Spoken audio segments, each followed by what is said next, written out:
Thiruvananthapuram corporation V Rajesh നയിക്കും. ചരിത്ര നിയോഗത്തിലേക്ക് ബിജെപിയുടെ ആദ്യ മേയറായി അനുഭവ സമ്പത്തിന്റെ വെളിച്ചത്തിൽ രാജേഷ്. തിരുവനന്തപുരം കോർപ്പറേഷൻ മേയറായി വി രാജേഷിനെ തിരഞ്ഞെടുത്തു. 51 വോട്ടുകൾ നേടിയാണ് വിജയിച്ചത്.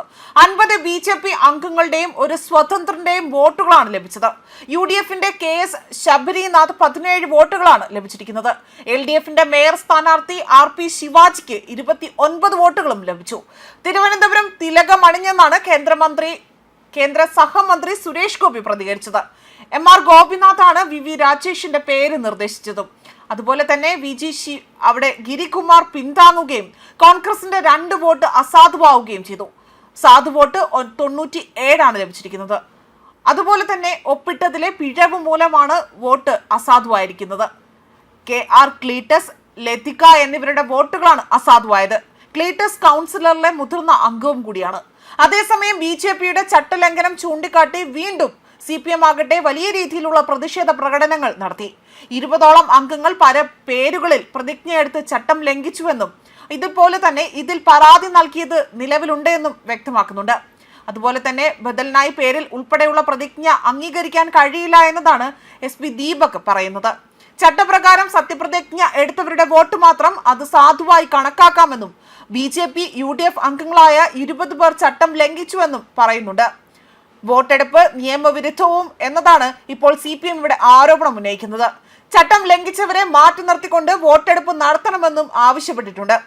രാവിലെ മുഖ്യമന്ത്രി പിണറായി വിജയൻ രാജേഷിനെ ഫോണിൽ വിളിച്ച് ആശംസകൾ അറിയിച്ചിരുന്നു. ഒരു സ്വതന്ത്രൻ വോട്ടെടുപ്പിൽ നിന്നും വിട്ടുനിൽക്കുകയും ചെയ്തു. കോൺഗ്രസ് വിമതനായ സുധീഷ് കുമാറാണ് ഇപ്പോൾ വിട്ടുനിന്നിരിക്കുന്നത്. ആർക്കും പിന്തുണ നൽകില്ല എന്നതായിരുന്നു സുധീഷ് കുമാർ അവിടെ വ്യക്തമാക്കിയത്. അതേപോലെ തന്നെ തിരുവനന്തപുരം കോർപ്പറേഷനിൽ മേയർ സ്ഥാനത്തേക്കുള്ള തിരഞ്ഞെടുപ്പിൽ മുൻ MLA KS ശബരിനാഥ് ആയിരുന്നു UDF സ്ഥാനാർത്ഥി. അതേപോലെ തന്നെ പുന്നയ്ക്കാമുകൾ കൗൺസിലറും ജില്ലാ കമ്മിറ്റി അംഗവുമായ RP ശിവാജി ആയിരുന്നു LDFന്റെ മേയർ സ്ഥാനാർത്ഥി. അതേസമയം തിരുവനന്തപുരം മേയർ സ്ഥാനം അവസാന നിമിഷം കൈവിട്ടു പോയതിൽ മുൻ DGP R ശ്രീലേഖയ്ക്ക് കടുത്ത അതൃപ്തിയാണ് ഇപ്പോൾ പ്രകടിപ്പിക്കുന്നത്. അനുനയിപ്പിക്കാൻ കേന്ദ്ര നേതാക്കൾ ശ്രമം നടത്തിയതായിട്ടുള്ള വിവരങ്ങളാണ് ഇപ്പോൾ ലഭ്യമാകുന്നത്.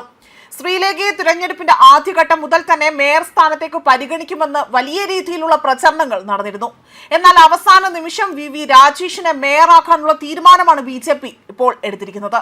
തന്റെ അതൃപ്തി അവർ പാർട്ടിയെ നേരിട്ട് അറിയിച്ചതായിട്ടാണ് സൂചനകൾ പുറത്തുവരുന്നത്. BJP ജില്ലാ കമ്മിറ്റി ഓഫീസിൽ നടന്ന അടിയന്തര യോഗത്തിന് ശേഷമാണ് വി രാജേഷിനെ BJP മേയർ സ്ഥാനാർത്ഥിയായി തീരുമാനിച്ചിരിക്കുന്നത്.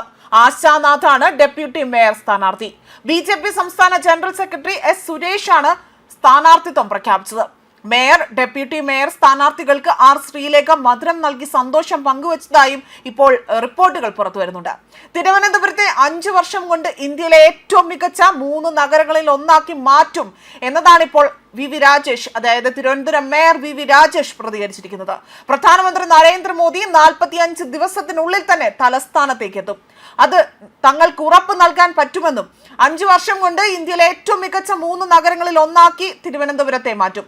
അതാണ് തങ്ങളുടെ ലക്ഷ്യമെന്നും എല്ലാവരെയും ഒന്നിച്ചു കൊണ്ടുപോകുമെന്നും മികച്ച പ്രതീക്ഷയുള്ള ഗുണം അല്ലെങ്കിൽ വലിയ രീതിയിലുള്ള ഒരു വികസന മാർഗം ഇവിടെ എത്തും അല്ലെങ്കിൽ ഇവിടേക്ക് നടപ്പിലാക്കും എന്നത് തന്നെയാണ് ഇപ്പോൾ വി രാജേഷ് പ്രതികരിച്ചിരിക്കുന്നത്. ന്യൂസ് ഡെസ്ക് കർമ്മ ന്യൂസ്.